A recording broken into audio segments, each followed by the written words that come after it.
Muito bem, voltamos com a segunda parte do RB Notícias ao vivo aqui na sua TV Rio Branco. Agora são 11 horas e 38 minutos. Sempre com o apoio do Arasuper, do Aramix e também da Clínica e do Laboratório Dr. Lúcio Brasil, na Travessa Guaporé, próximo ao terminal urbano, no centro de Rio Branco. Ok? Muito bem, uma notinha aqui, rapidinha, antes de começarmos esse segundo bloco.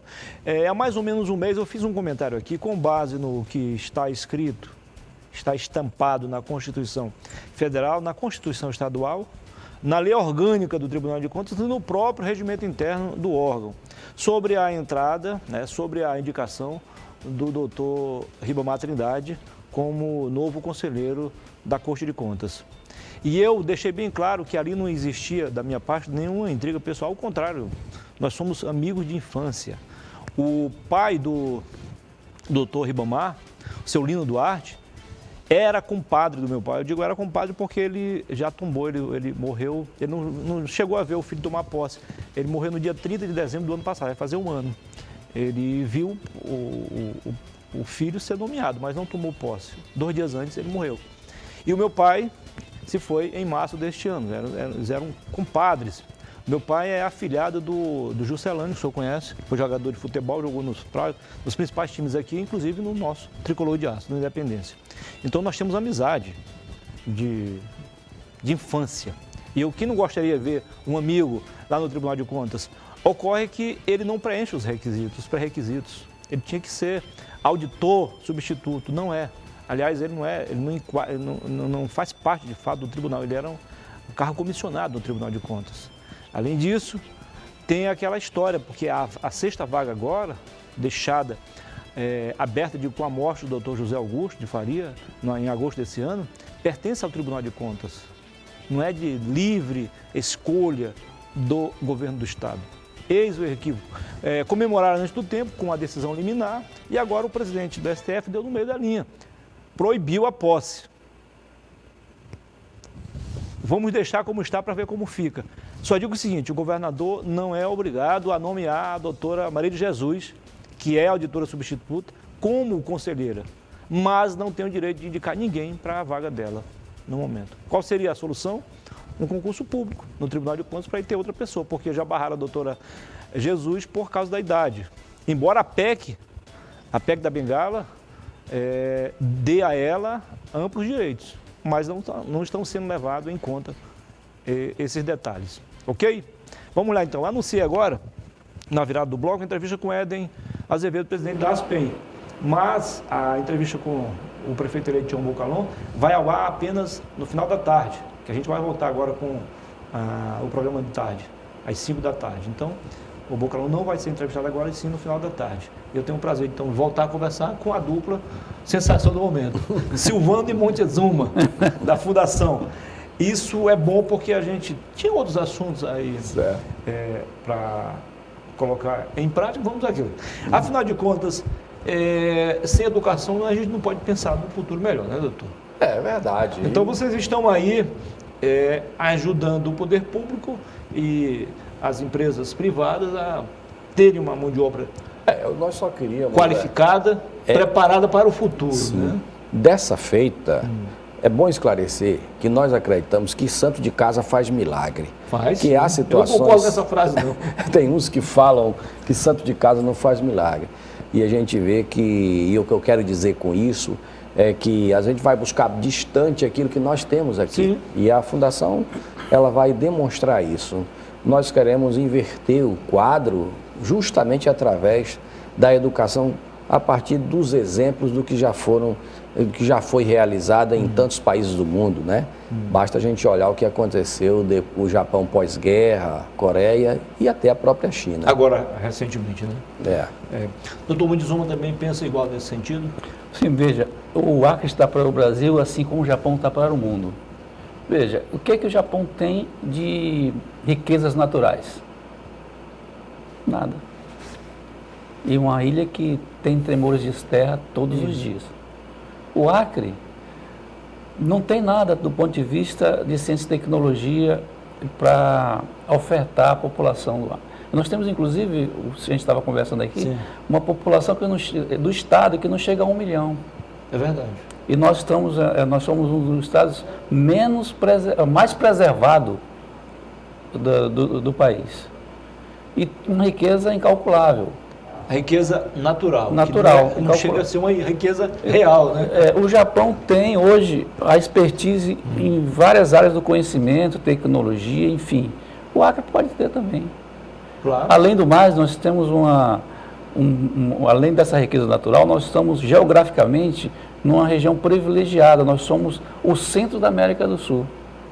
E por que alguns afirmam que geograficamente nós estamos mal situados, doutor?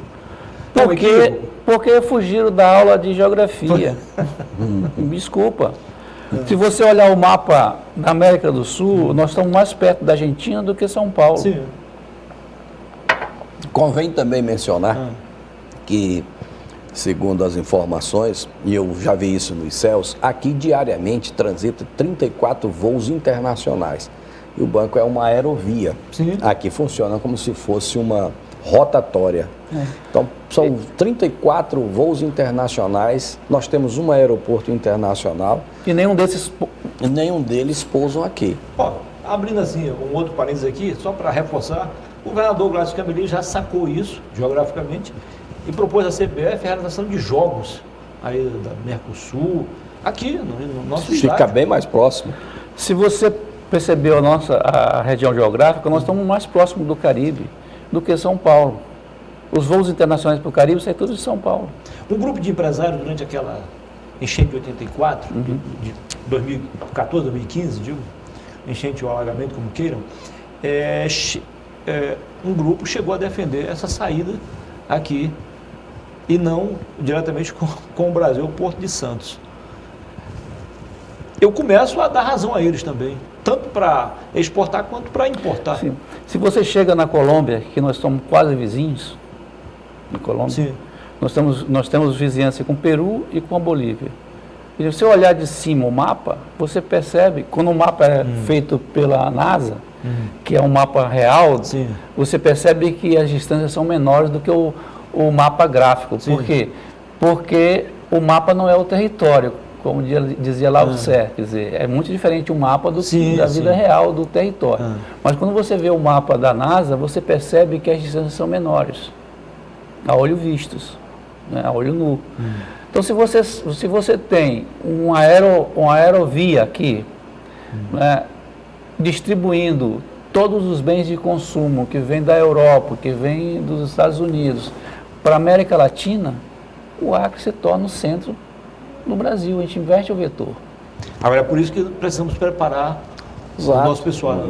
Por exemplo, nós teremos um papel fundamental no que diz respeito a um projeto que a gente já iniciou, que é o projeto a Tríplice Fronteira, a realização desse direito internacional, que as nossas relações com Bolívia, com Peru principalmente, que é a rodovia que é a rodovia do Pacífico, né?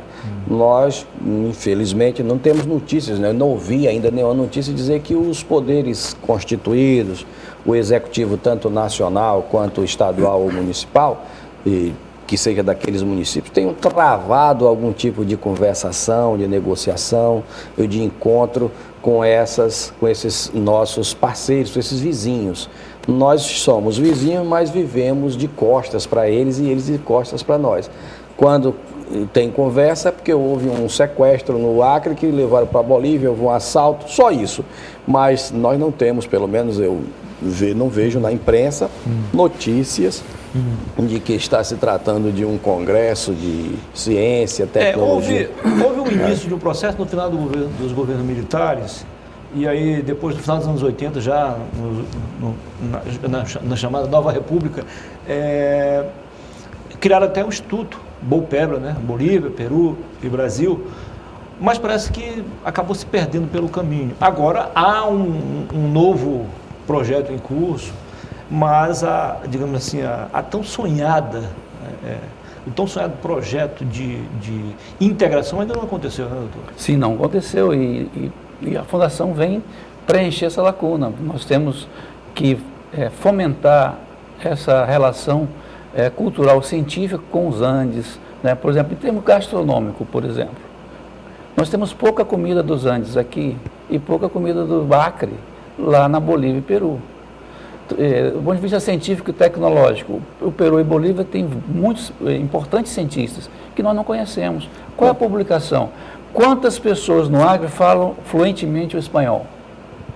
Que nós precisamos. E quantas pessoas na Bolívia e no Peru falam fluentemente o português? Aliás, partindo desse princípio aí, o Brasil está meio que de intruso na América do Sul, né? Porque é o único país que fala português. Que fala português. Então, nós temos, o Silvano tem muitos contatos na Bolívia e no Peru, inclusive do ponto de vista do direito, direito internacional, né? O direito ecológico.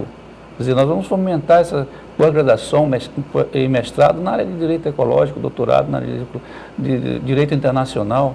Hoje nós estamos vivendo um momento no mundo de internacionalização de tudo. E essa integração ela tem que ser completa, né? Do ponto de vista do direito, do ponto de vista da economia, da cidadania, da cultura, do esporte, né? Olha, só milho, nós temos em torno de mais de 100 espécies. Sim. 35 está nos Andes. E nós só comemos aqui, gastronomicamente, uma espécie aqui no Acre. Por que a gente não come? Por que a gente não tem essa variedade de espécies? Para quem não sabe, eu não lembro, gente, eu esqueci de falar, mas o Dr. Montezuma também é um especialista do ponto de vista da gastronomia. Um Masterchef. Masterchef. Eu só sou curioso e gosto de cozinhar para os amigos. Os mais experientes do passado diziam que isso é uma prova de que o cara é intelectual. Quando se dá bem lá na cozinha. Já que você provocou e eu não me for fazer de rogado, por exemplo, o maior laboratório de Química e Física está na cozinha das pessoas. Explique aí pra gente então isso aí, doutor. As pessoas não sabem. Eu gosto das coisas dos seus mínimos detalhes. As pessoas não sabem o que comem e não sabem por que comem. Mas o laboratório... Não, às vezes sabe até o que comem, mas não sabe o que estão comendo. Então, veja, a cozinha é exatamente um laboratório científico que você precisa... Por exemplo, quem que dos cozinheiros sabe o nome científico dos elementos químicos que você utiliza? Vamos lá, então dá um As pessoas não sabem nem o que é proteína, não é, quer dizer, que é carne. Mas a proteína pode ser diversas, inclusive vegetal. Esse é e nós temos que, nesse mesmo viés, nos preparar bastante, porque, Muniz e telespectadores, você sabe que na China ou no mundo oriental, mas na China, com especialidade, se consome muito mosquito, eu digo besouros, né? Esses insetos, né? Come mesmo, porque o inseto tem mais proteína do que o gado, do que o boi. E nós temos hoje 7 bilhões e 800 milhões de moradores no planeta Terra. Tem capacidade para 20 bilhões, segundo a estatística. Então, obviamente que nós somos o celeiro do mundo, é a Amazônia. Agora, a Amazônia, muitos pensam em internacionalizar a Amazônia, né? Alguns defendem, olha, temos que ter uma soberania, a Amazônia brasileira, a nossa Amazônia. E aí é onde nós precisamos também nos preocupar com esse futuro, como é o nosso lema. Pensar o presente, se preocupar com o futuro é pensar o presente. Então, precisamos desse preparo, é imprescindível.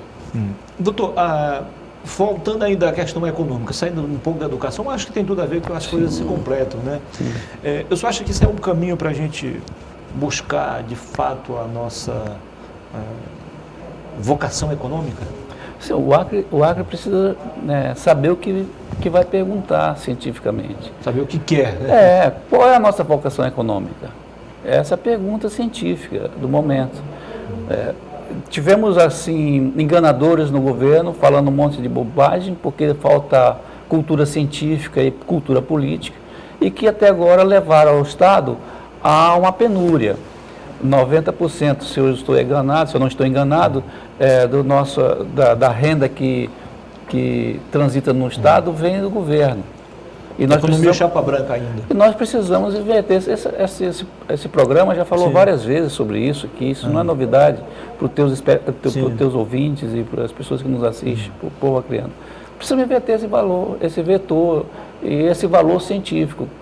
Nós precisamos preparar as pessoas para ser donas da sua vida e do seu destino, né? E não depender de ninguém.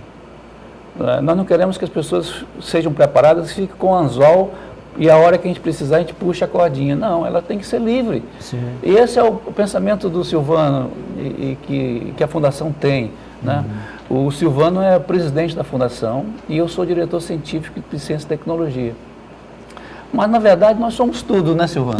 Somos tudo porque está incipiente, mas os projetos e as pessoas com quem a gente vai conversando, que estamos conversando a nível internacional, né, e a nível nacional, cientistas, pessoas que têm amor pelo Estado e que gostaria muito de trabalhar ou de contribuir com o desenvolvimento científico e tecnológico do Estado, a gente fala com eles, ficam apaixonados pelo que a gente tem. Aproveitando, nesse sentido, a Fundação tem a contribuir para dizer o seguinte: olha, existem muitos caminhos aqui, pluricaminhos, e que o Acre não precisa se acanhar, ser tímido e dizer assim, não, vamos escolher um ou outro, vamos escolher o que for possível. As pessoas precisam ter alternativas. Só para encerrar aqui, os pensadores do passado e até os mais do presente também, como o Amazônia da Thiago de Mello, como precisa sonhar, né? Isso é um sonho, não há vida.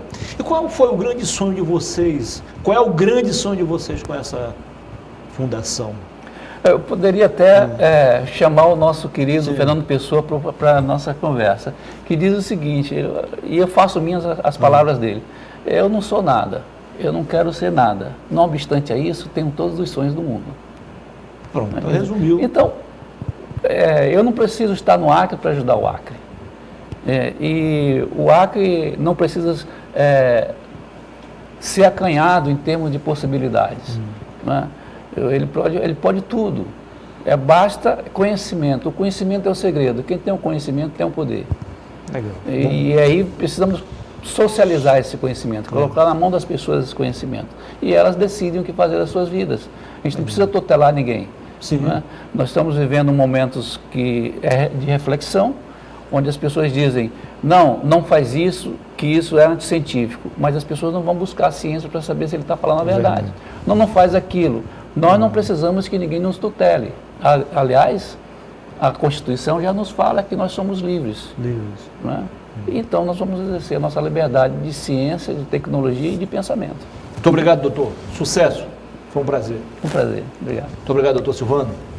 Parabéns pela iniciativa. Obrigado. E outra coisa, só para encerrar Tenho certeza que essa fundação vai render boas notícias.